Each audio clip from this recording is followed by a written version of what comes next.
Children, let's continue the chapter Thinkers, Beliefs and Buildings. In the last video, we have discussed about the glimpse of Sachi, the background sacrifices and debates, and beyond worldly pleasure, the message of Mahavira. Today, we'll continue the chapter The Buddha and the Quest of Enlightenment. About 2500 years ago, a new religion called Buddhism was found in India by Gautam Buddha. Lord Buddha was a contemporary of Lord Mahavira. He did not adopt strict rules but followed a middle path which made the new religion more popular among the people. Buddhism spread not only in India but also in other countries like Tibet, China, Nepal, Sri Lanka, Burma, Japan, etc. Even today, every parent wants their children to know the story of Buddha. Now, if you talk about the life of Buddha, the real name of Lord Buddha was Siddhartha Gautam. He was born in 563 BC in the forest of Lumbini near Kapilavastu in the foothills of Nepal. He was a Kshatriya prince. His father Shuddhodhan was the head of Sakyagan of Kapilavastu.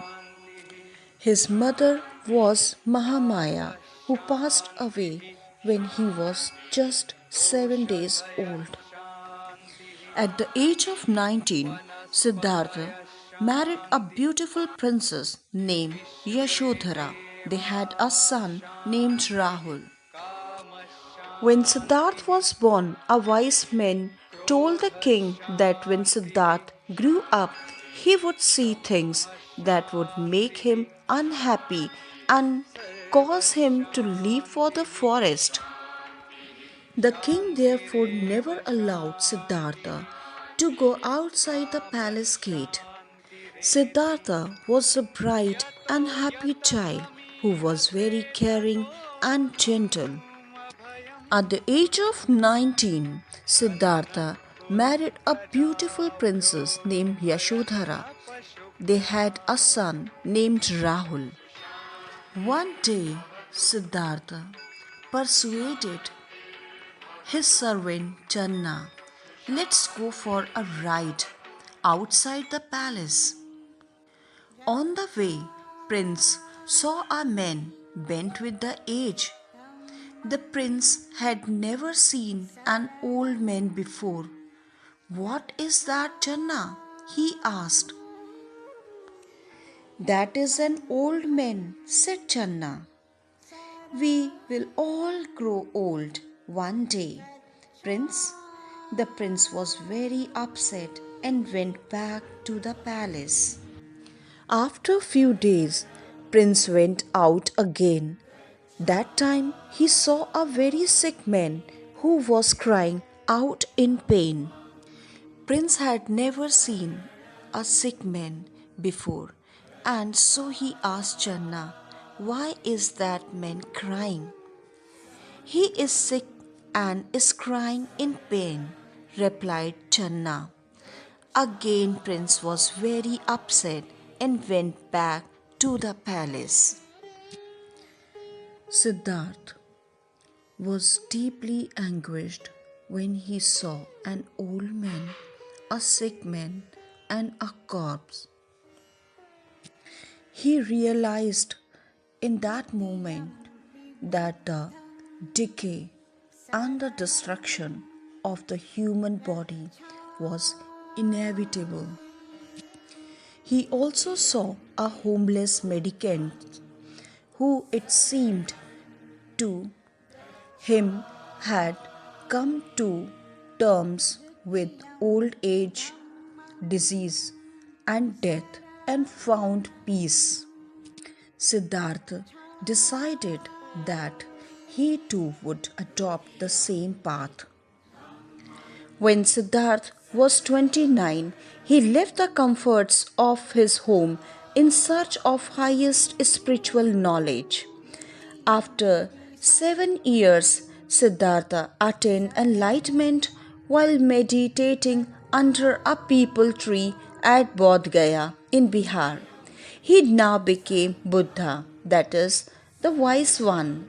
He delivered his first preachings or sermons at Sarnath near Varanasi in Uttar Pradesh.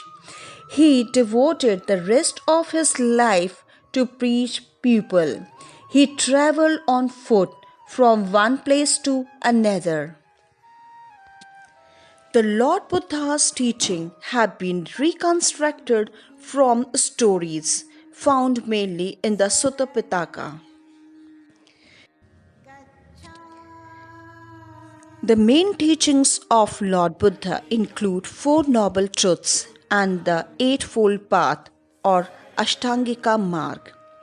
The Four Noble Truths, the Buddha's teaching, are based on the following truths. The life is full of sufferings and unhappiness. The cause of suffering is human cravings and desires, which often cannot be fulfilled.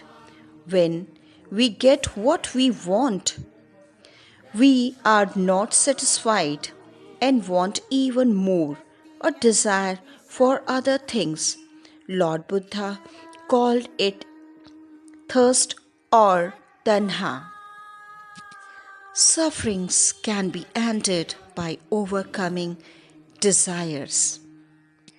To end desires and hence suffering and to get freedom from the cycle of birth, death, and rebirth, one must follow the Eightfold Path.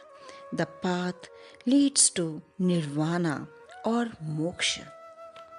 And the Eightfold Path are right belief, right thought, right speech, right action, right means of livelihood, right effort, right memory, right meditation.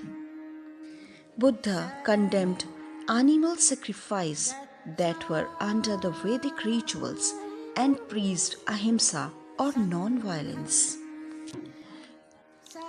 The results of our actions or karma affect us both in this life and the next. The Lord Buddha strongly condemned the caste system and preached that all men and women are equal.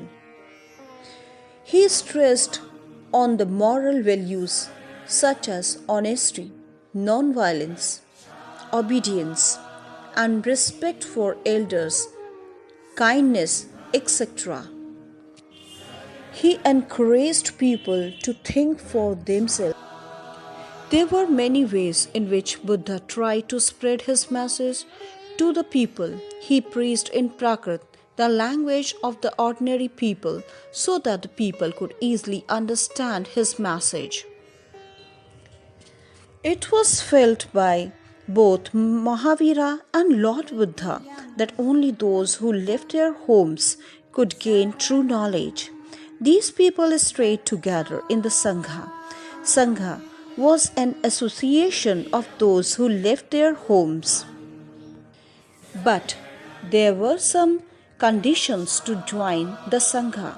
The rules and regulations governing the Sangha were written in the book called Vinayak Pitaka. This book indicates that there were separate branches for men and women in Sangha. It was open to men to join the Sangha. Children had to take permission from their parents. Slaves had to take permission from their masters. Those who were serving the king had to take his permission. Women, of course, had to take permission from their husbands before they could join Sangha.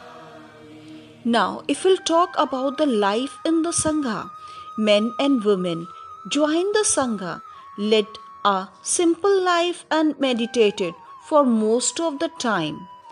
They then went to cities and villages begging for food during the fixed hours. That was why they were called bhikkhus and bhikkhunis.